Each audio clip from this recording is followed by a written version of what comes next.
पूरी दुनिया की नजरें आज कहीं आकर के अगर टिक गई हैं तो वह है उत्तराखंड का जोशीमठ। जोशीमठ मठ में घर में दरार, दीवारों में दरार, सड़क पर दरार। 600 से ज्यादा परिवार ऐसे हैं जो सड़क पर आने को मजबूर हैं। कई पलायन कर गए हैं, कई लोगों को रिहेबिलिटेट यानी पुनर्वास कराया जा रहा है। लेकिन सवाल बहुत बड़ा यह है, जोशीमठ का गुनहगार कौन है, दरार का असली जिम्मेदार कौन है, और पिछले लगभग 5 दशक में किसी ने सुध क्यों नहीं ली। पिछले 5 दशक में पहाड़ के साथ में पाप किसने किया है और विलन असल में कौन है, और क्या यह पहाड़ का बदलापुर है। पहली बिग ब्रेकिंग, अभी की बड़ी खबर।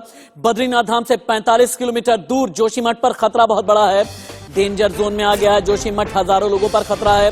कहीं जमीन फट गई है, कहीं दरारों से बहता पानी नजर आ रहा है। आशियाना छोड़ करके पलायन कर रहे हैं लोग ये कह रहे हैं कि अब जोशीमठ में रहना अब संभव बिल्कुल किसी भी कीमत पर नहीं है। जोशीमठ इस वक्त पूरी दुनिया की सबसे बड़ी खबर है। कैबिनेट मंत्री जो उत्तराखंड के हैं, जिनका नाम है गणेश जोशी, उन्होंने जोशीमठ को लेकर के बहुत ही बड़ा बयान दिया है और उन्होंने ये कहा कि जोशीमठ उत्तराखंड का आज की तारीख में रहने लायक है ही नहीं। मुख्यमंत्री ने सभी को शिफ्ट करने के निर्देश जारी किए हैं। कैबिनेट मंत्री गणेश जोशी का ये जो बयान है, ये बड़े खतरे की ओर इशारा कर रहा है।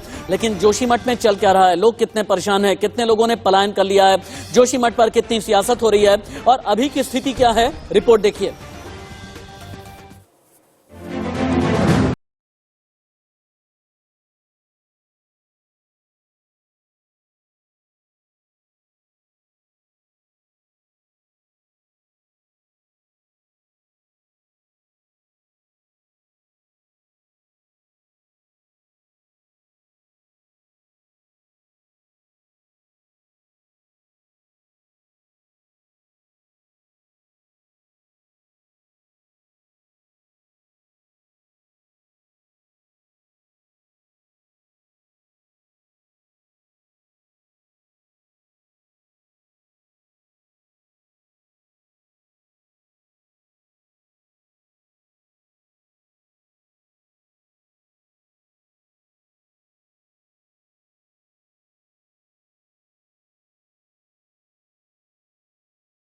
सीएम धामी ने हालात का जायजा लिया तो दूसरी तरफ केंद्र सरकार ने भी समिति बनाकर 3 दिन में रिपोर्ट तलब कर ली है। सबसे पहले तस्वीरें सीएम धामी के दौरे की हैं। मुख्यमंत्री ने आज अधिकारियों के साथ जोशीमठ का दौरा किया। इस दौरान उन्होंने प्रभावित इलाकों में हालात का जायजा लिया और अधिकारियों को निर्देश दिए। इस दौरान सीएम धामी ने कई प्रभावित लोगों से भी मुलाकात की और भरोसा दिलाया कि इस मुश्किल समय में सरकार उनके साथ खड़ी है।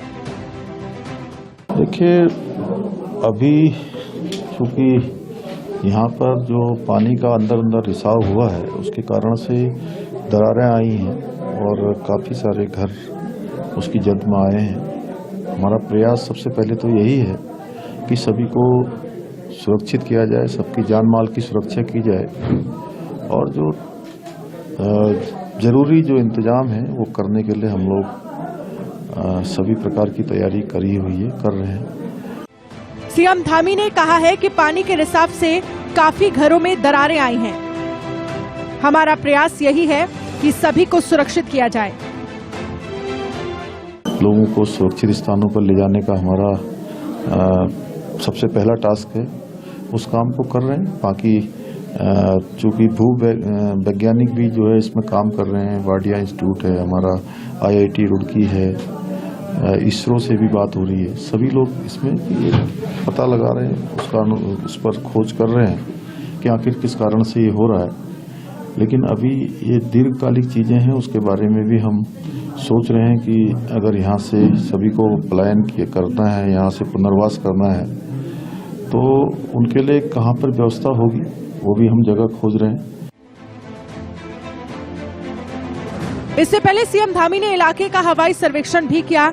एक तरफ सीएम खुद हालात की समीक्षा कर रहे हैं, दूसरी तरफ केंद्र सरकार ने भी समिति बनाकर 3 दिन में रिपोर्ट तलब की है। इस समिति में कई विशेषज्ञ शामिल हैं जो समस्या और उनके प्रभावों पर अपनी रिपोर्ट सरकार को देंगे। एक तरफ सरकार अब तेजी से समाधान की तलाश कर रही है तो दूसरी ओर ये मामला अब देश की सर्वोच्च अदालत तक पहुंच गया है।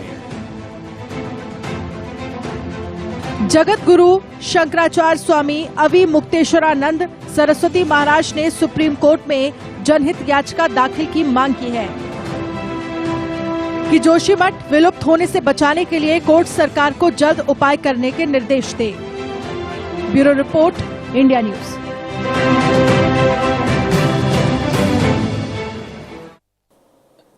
चूंकि हजारों लोगों की जिंदगी का सवाल है और इसीलिए इंडिया न्यूज एक बुनियादी सवाल उठा रहा है कि अगर 46 साल पहले, अगर सन 1976 में पहले ही अलार्मिंग सिचुएशन बता दी गई थी, तो क्यों नहीं तब से लेकर के अभी तक एक्शन लिया गया। एक बहुत बड़ा देश का जाना माना पैनल मेरे साथ में है। प्रोफेसर एसपी सती देश के जाने माने भूगर्भ वैज्ञानिक हैं, विवेक पवार जो जोशीमठ के स्थानीय निवासी हैं, और इंडिया न्यूज के मेरे सीनियर कोलीग हैं प्रवीण कुमार, वो भी मेरे साथ में जुड़े हुए हैं। पहले मैं विवेक पवार जी के पास में जाता हूं, स्थानीय निवासी हैं, जोशीमठ के रहने वाले हैं। विवेक पवार जी, आप ये बताएं कि जोशीमठ में अभी क्या चल रहा है। जोशीमठ में कितने लोगों का पलायन हो गया है, कितने परिवार खतरे में हैं, कितने दिन से आप लोगों ने यह देखा कि जमीन में, दीवार पर, छत में, घरों में, गली में, मोहल्ले में दरारें आ रही हैं, और आप जिम्मेदार किसे ठहराते हैं? क्या वाकई में जोशीमठ को लेकर के लापरवाही हुई है?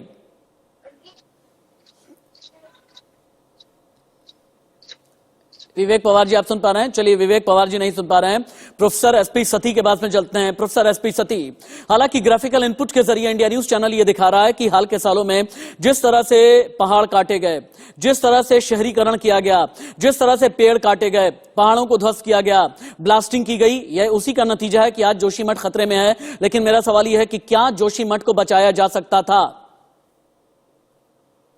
जोशीमठ को समय रहते जोशीमठ को बचाया जा सकता था, इसमें कोई दो राय नहीं है। लेकिन दुखद बात यह है कि आज मैं कह भी रहा था, मैंने कहा जब वैज्ञानिक के तौर पर हमारे पास कुछ कहने को था, तब सुनने वाला कोई नहीं था। आज वैज्ञानिक के तौर पर कुछ कहने के लिए रह नहीं गया, और आज हमारे पास सुबह से शाम तक मीडिया का तांता लगा हुआ है। तो ये बड़ा दुखद पहलू है। इस समय रहते हुए 1976 की जो रिपोर्ट थी, मिश्रा कमेटी की रिपोर्ट, उससे पहले भी ऐसी बात नहीं है। जियोलॉजिकल सर्वे ऑफ इंडिया के दस्तावेज हैं, या 1936 में जो हेम एंड गांसर की जो बुक आ गई थी, वो उस किताब में भी साफ लिखा हुआ था कि जोशीमठ एक मलबे के ढेर में बसा हुआ, एक पुराने भूस्खलन के मलबे के ढेर में बसा हुआ बस्ती है। तो मलबे के ढेर में बसे हुए ज्यादातर बस्तियां पहाड़ों में हैं, लेकिन उनको बहुत ज्यादा डिस्टर्ब करना नहीं चाहिए। सब कुछ तो जोशीमठ में किया गया है, अब इसका क्या करें? अब ये है, आज स्थिति ये है कि अब वैज्ञानिकों के पैनल बना के क्या करोगे भाई आप? उनके पास कोई जादू की छड़ी है? अब तो केवल एक चीज होनी चाहिए, लोगों को बचाया जाए। पहले विज्ञान बहुत जरूरी है, जोशीमठ का समुचित अध्ययन होना चाहिए।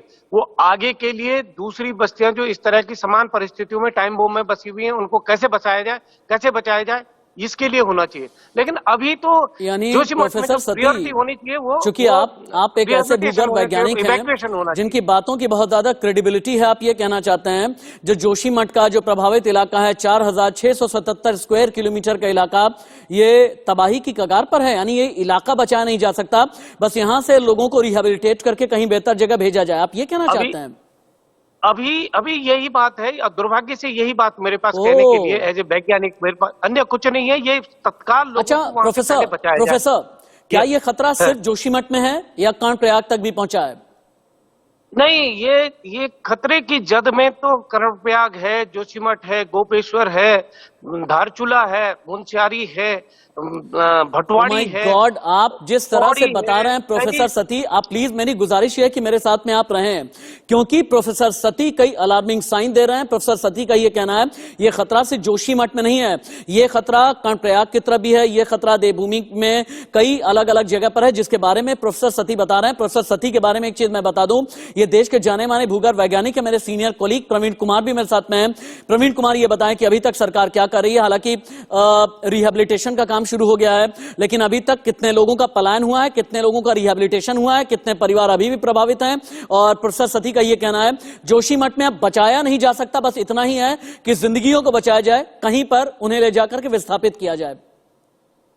देखिए, सती साहब लगातार 2-3 दिनों से, यही नहीं और इससे पहले भी लगातार कह रहे हैं कि अब इस शहर को बचाया नहीं जा सकता, क्योंकि जो लोग इसके जद में है, चूंकि ये भूस्खलन से बने हुए पहाड़ पे है, और उस पहाड़ के नीचे से अगर आप टनल निकालेंगे तो इस तरह की चीजें देखने को मिलेगी।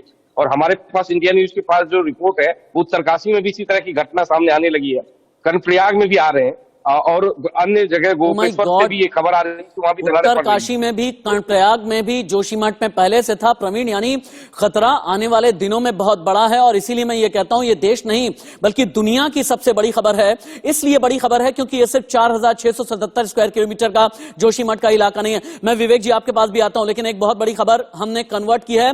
प्रोफेसर सती ने जो हमें जानकारी दी है, जोशीमठ को लेकर 46 साल पहले भी वार्निंग दे दी गई थी। सन 1976 में सरकारी पैनल ने घर गिराने की सलाह दी है। अभी 25% जोशीमठ पर संकट है, यह सरकारी पैनल का कहना है। लेकिन अभी प्रोफेसर सती का यह कहना है कि सिर्फ 25% ही नहीं बल्कि जोशीमठ पर खतरा, कर्णप्रयाग पर खतरा और बाकी कई जगह के बारे में, उत्तरकाशी के बारे में मेरे सीनियर कोलीग प्रवीण कुमार ऐसे ही बता रहे हैं। विवेक पवार मेरे साथ में हैं। अच्छा, विवेक पवार नहीं है, एक बार फिर से प्रोफेसर सती के बात में चलते हैं। प्रोफेसर सती, सरकार ये कह रही है कि भाई 25% जोशीमठ खतरे में है, लेकिन आपने ये बताया पूरा जोशीमठ खतरे में है। असल माजरा क्या है, असलियत क्या है, क्या बताया जा रहा है, क्या दिखाया जा रहा है और क्या छिपाया जा रहा है?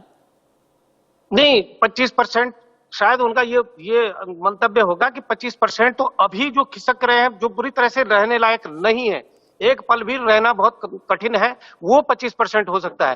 पूरे जोशीमठ का ये आकलन करना। Please hold you, please hold you. एक बहुत बड़ी खबर जोशीमठ पर। जोशीमठ आपदाग्रस्त घोषित, सेना ने खाली कर दी कॉलोनी। जोशीमठ का जियो टेक्निकल और जियो फिजिकल टेस्ट कराया जा रहा है। जोशीमठ में घरों में दरारें पड़ने का सिलसिला बहुत तेज हो गया है।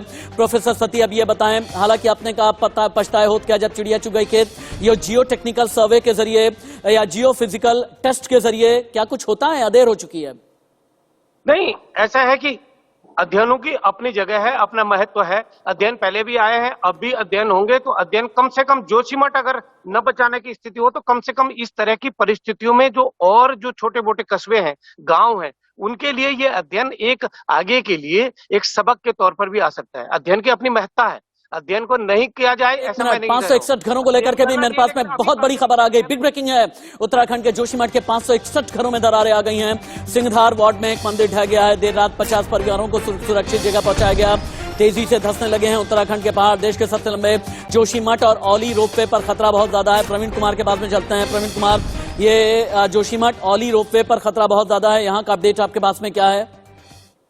देखिए, सरकार की तरफ से SDRF लगा दी गई है और जो परिवार जिसको वहां से हटाया जा रहा है या विस्थापित किया जा रहा है, उन परिवारों को 4000 रुपए महीने देने की सरकार ने घोषणा की है। ये तत्काल 6 महीने तक दिया जाएगा। प्रवीण, आपको रोक सकता हूं क्या, क्योंकि मुझे बहुत देर से इंतजार था। स्वामी अविमुक्तेश्वरानंद सरस्वती का ज्योतिष पीठ के शंकराचार्य हैं, इंडिया न्यूज पर लाइव हैं। और दरार का गुनहगार कौन है, एक बार आप सुनिए स्वामी अविमुक्तेश्वरानंद सरस्वती से, सुनिए। कि आखिर हो क्या रहा है भूगर्भ में, किस कारण से ये सब कुछ हो रहा है, और जब तक ये पता नहीं कि किस कारण से हो रहा है तब तक ये भी पता नहीं हो सकता है कि कितना तक होने वाला है। आखिर ये बात कहाँ तक जा करके रुकेगी? क्या पूरा नगर समाप्त हो जाएगा? क्या कुछ अंश समाप्त हो जाएगा? क्या दरारें आकर के फिर धरती जहाँ की तहाँ रुक जाएगी? ये कुछ ऐसी बातें हैं जिस बारे में अभी स्पष्टता नहीं है। तो एक तो सबसे पहली ज़रूरत ये है कि इस बारे में अध्ययन जल्दी किए जाएं और एक स्पष्ट जांच सबके सामने हो कि ये बात है, और उसी के साथ साथ लोगों को इस बात का भरोसा दिलाया जाए कि किसी के प्राण संकट में नहीं है, और साथ ही साथ जो उनके घर मकान दुकान हैं उन पर अगर कोई क्षति होती है तो भी उनको चिंता करने की आवश्यकता नहीं है। सरकारें उनके साथ खड़ी हैं। स्वामी अविमुक्तेश्वरानंद सरस्वती, जिन्होंने सुप्रीम कोर्ट में PIL भी फाइल की है, उनको आप सुन रहे थे। इससे पहले कि मैं आगे बढ़ूं, एक मिनट, हिमांशु खुराना हमारे साथ में डिस्ट्रिक्ट मजिस्ट्रेट भी लाइव हैं, सुनाइए।